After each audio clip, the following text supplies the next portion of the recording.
అది రోజు మాట్లాడుతున్నాం, రోజు చెప్తున్నాం. ఇది మనం మాట్లాడుకోవాల్సిన విషయం కాదు. ఇప్పుడు సందర్భం కూడా కాదు. సందర్భం వచ్చినప్పుడు మాట్లాడతాం. ప్రస్తుతానికి ఇది ఎన్డీఏ కూటమి. ఏ నిర్ణయం అయినా సరే అచ్చెన్నాయుడు ఎక్సో వైజెడ్ నిర్ణయం తీసుకోవడం కాదు, మాట్లాడకూడదు కూడా. ఏ నిర్ణయం ఈ సమయంలో జరిగినా ఎన్డీఏ కూటమిలో ఉన్నటువంటి మూడు పార్టీలు పెద్దలు కూర్చొని ఒక నిర్ణయం తీసుకొని అది అమలు చేయడమే తప్ప వ్యక్తిగతంగా ఎవరు కూడా ఇటువంటి విషయాల్లో జోక్యం చేసుకోకూడదని నా వ్యక్తిగత అభిప్రాయం.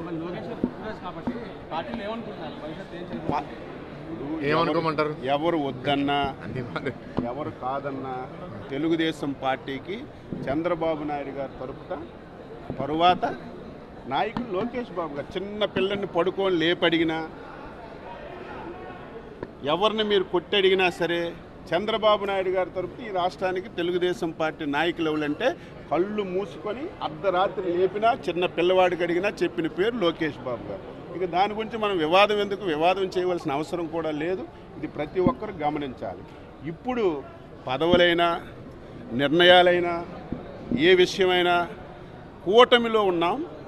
ఏదైనా కూటమి పెద్దలు నిర్ణయం చేసింది అమలు చేయాలి తప్ప నాకు మైక్ ముందు పెట్టారని నేను వ్యక్తిగతంగా మాట్లాడడం, ఇంకొకరు వ్యక్తిగతంగా మాట్లాడడం అది మంచి విధానం కాదు.